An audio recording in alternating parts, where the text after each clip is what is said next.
allons lire dans Psaume 42, du premier verset au 6e.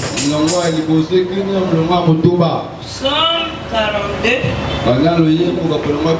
du 2e au 6e verset. Nous lisons au nom de Jésus-Christ. Comme une biche soupire après des courants d'eau, ainsi mon âme soupire après toi, ô Dieu.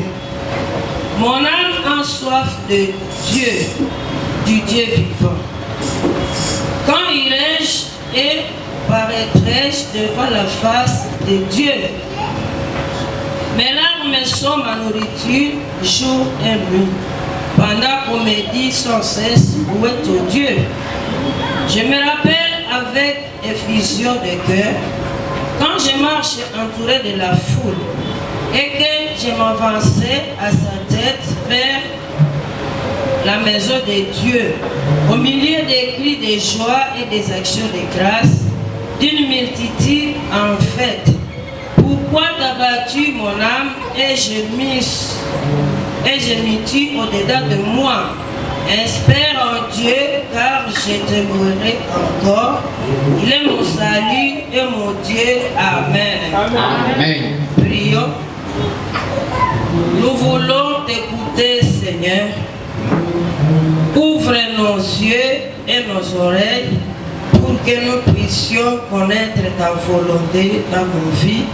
Nous te prions au nom de Jésus-Christ. Amen. Nous allons nous mettre et nous avons comme thème une question. Pourquoi tu étouffes la soif de Dieu à toi? Pourquoi tu étouffes la soif de Dieu à toi? Tu peux te demander, pourquoi j'étouffe la soif de Dieu à moi? Puisque chacun de nous se connaît, il sait comment il est en train de marcher avec Dieu. Alors la question, pourquoi tu étouffes la soif de Dieu en toi? Cette question est posée puisque beaucoup de chrétiens croient que la vie chrétienne se limite dans l'acceptation de Jésus-Christ comme Sauveur et Seigneur.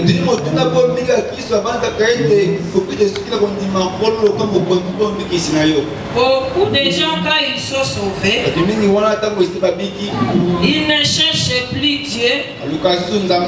Ils se disent, je suis sauvé, mon nom est inscrit dans le livre des cieux.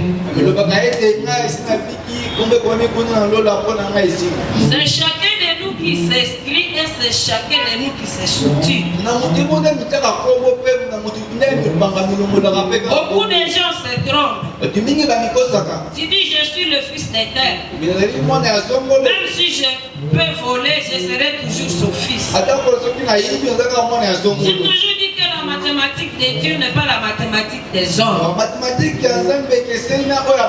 Tu peux t'inscrire, c'est bon. Mais toi-même, tu peux encore te structurer. Lorsque tu acceptes Jésus, c'est le début de la vie. Alors que la Bible nous dit que c'est la nouvelle naissance. On est né et on doit grandir. Et on ne peut pas grandir sans effort.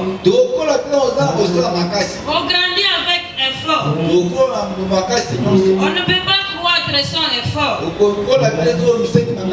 Ce n'est pas automatique.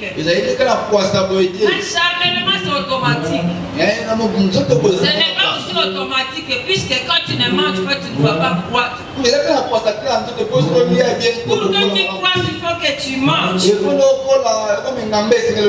Aujourd'hui, beaucoup de chrétiens ne sont pas assoiffés de Dieu.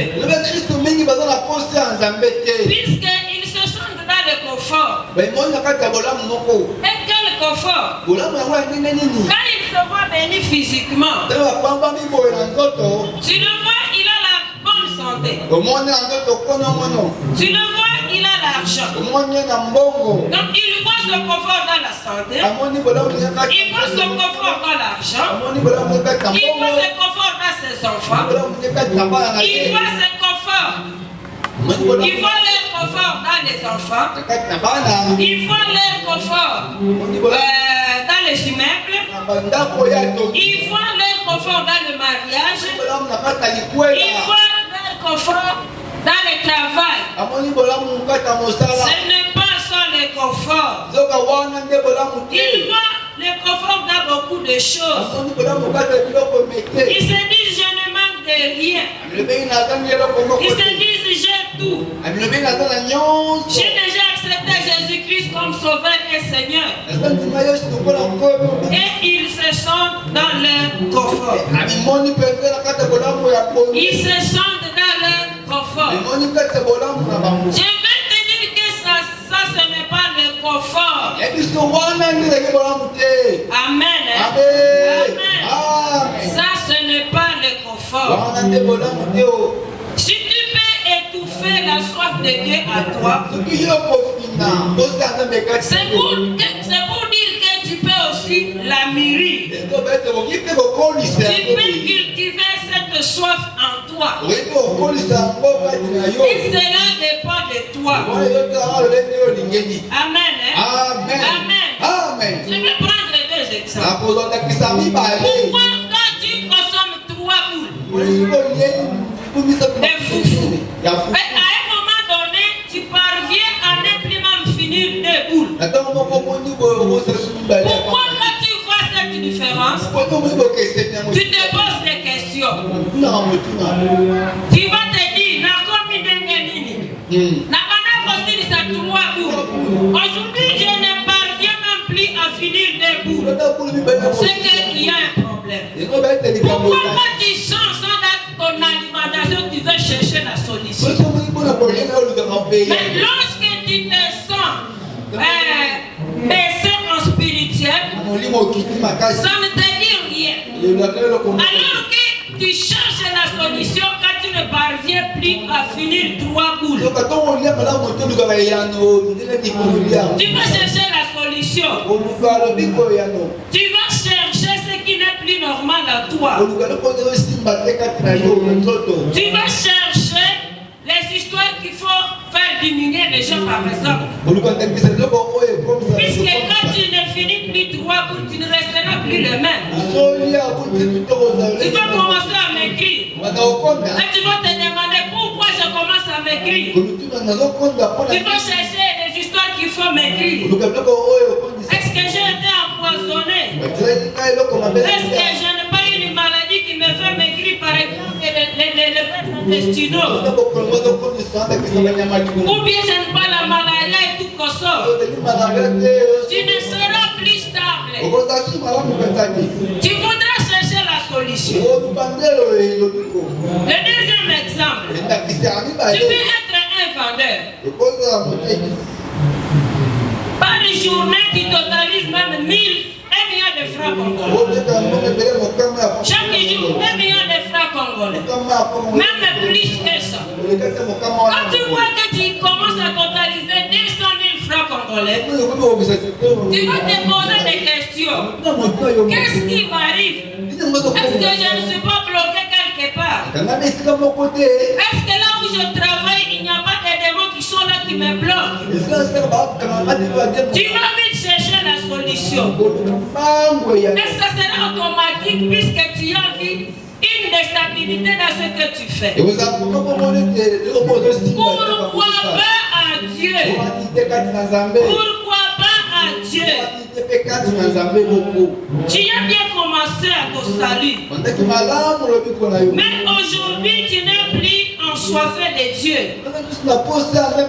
C'est comme dans Galates 3, le verset 1er au verset 3. On dit, oh Galates dépourvus de sens, qui vous a fasciné, vous aux yeux de qui Jésus a été peint comme crucifié. Voici, seulement que je vais en prendre de de vous. Et c'est pour les œuvres de la loi que vous avez reçu l'Esprit, ou par la prédication de la foi. Êtes-vous tellement dépourvu de sens? Après avoir commencé par l'Esprit, voulez-vous maintenant finir par la chair? Amen. Amen. Amen. Paul demande aux Galates, pourquoi vous êtes dépourvu de sens? Qui vous a fasciné? Amen. Vous avez bien commencé. Vous avez commencé par l'Esprit. Mais aujourd'hui, vous avez tendance à finir dans la chair. Pourquoi tu étouffes la soif de Dieu en toi?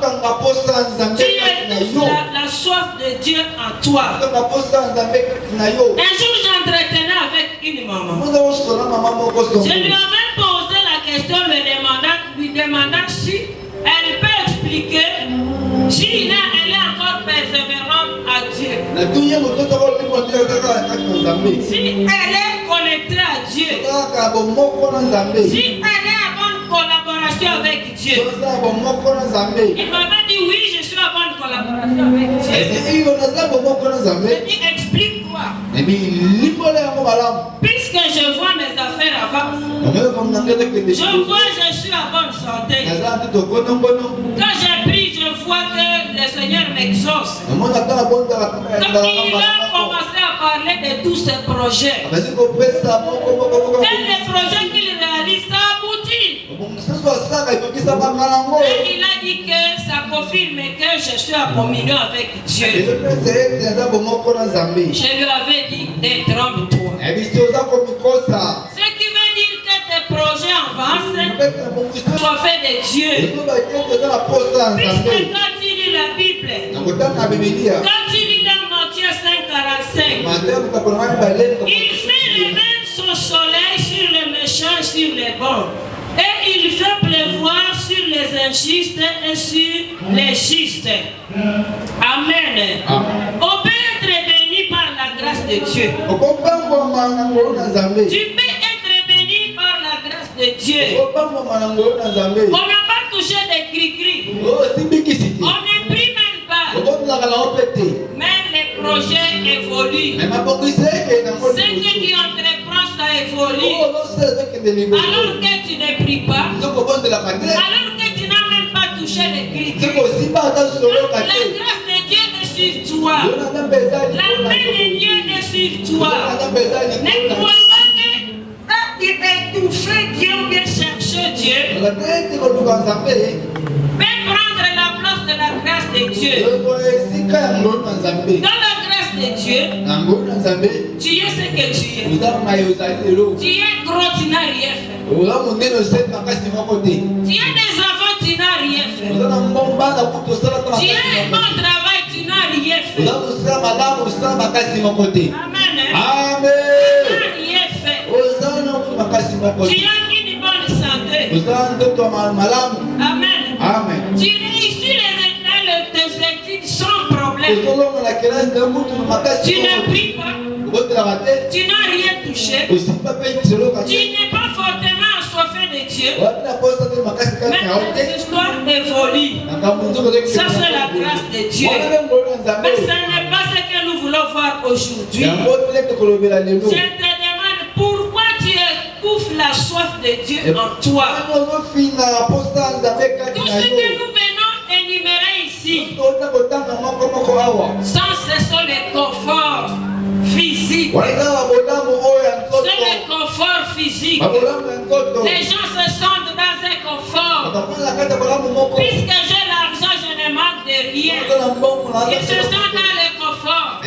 Puisqu'il a les enfants qui l'aident, ils se sentent dans le confort. Puisqu'il est dans son mariage, il se sent dans le confort. Il ne cherche plus le Seigneur. Il étouffe la soif de Dieu en lui. Ça, ce n'est pas le confort que nous cherchons. Puisque tout ce que nous venons d'énumérer ici sont éphémères. Ça va passer comme de l'eau. Que ça ne t'embrouille pas. Que ça ne bloque pas ta recherche de Dieu. Puisque la recherche de Dieu est éternelle. La recherche de Dieu est éternelle. Amen,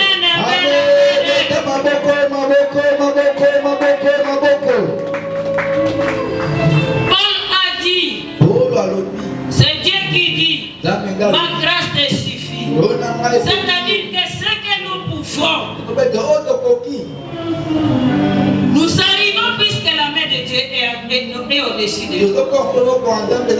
Par la grâce de Dieu. Mais dans le texte que nous venons de lire, si tu lis le chapitre 42 au 49, tu verras qu'il y a un seul sujet qui est développé. Ici, il y a l'affliction des résidus d'Israël. Il parle de leur souffrance. Il parle aussi de leur victoire. Il parle de leur joie en Sion. Surtout lorsqu'ils glorifient le Seigneur, après avoir traversé la mer Rouge, ils ont manifesté la gloire de Dieu. Ils ont chanté. Quand il lit dans Exode 15, le premier verset et le 21e verset, tu vas voir que les Israélites ont chanté pour le Seigneur, puisqu'ils ont vaincu. Ils ont vaincu. Dans Samuel 15, nous voyons la souffrance de David. C'est David qui avait écrit ce verset. Il dit, comme une biche soupire après des courants d'eau, ainsi mon âme soupire après toi, ô Dieu. Dans 2 Samuel 15, David souffre à l'occasion de la révolte d'Absalom. Et nous voyons comment David a été chassé au-delà du jardin. Et comment Zadok et l'âge de l'alliance ils ont été retournés à Jérusalem. David a été trop combattu. Mais sa consolation était quoi? Sa foi était dans l'habitation de Dieu. Malgré sa souffrance, il s'est consolé, puisqu'il savait que dans l'habitation de Dieu, il aura la joie, il aura la paix. C'est pourquoi tu n'as pas l'obligation d'étouffer Dieu en toi. Puisque quand tu mûris la recherche de Dieu, puisque tu mûris cette recherche, encore des problèmes, tu te sentiras dans le confort. Tu ne te sentiras pas ébranlé. Puisque Dieu en toi, tu as mûri la soif de Dieu en toi. Tu as mûri la soif de Dieu en toi. Malgré les combats de David, il était dans le calme. Puisqu'il savait qu'à Dieu, dans l'habitation de Dieu, il aura son confort. C'est pourquoi je vais te dire, toi qui es ici présent, malgré tes problèmes, que si tu sais qu'en Dieu, tu auras le confort, tu seras assoiffé de nous. Tu seras assoiffé de nous. Puisque Jésus-Christ, avant de monter au ciel, il avait dit, vous aurez des tribulations. Et c'est lui qui ne sera pas assoiffé de Dieu. Ces tribulations les mettront par terre. Ces tribulations les mettront par terre. C'est pourquoi nous avons l'obligation d'être assoiffés de Dieu.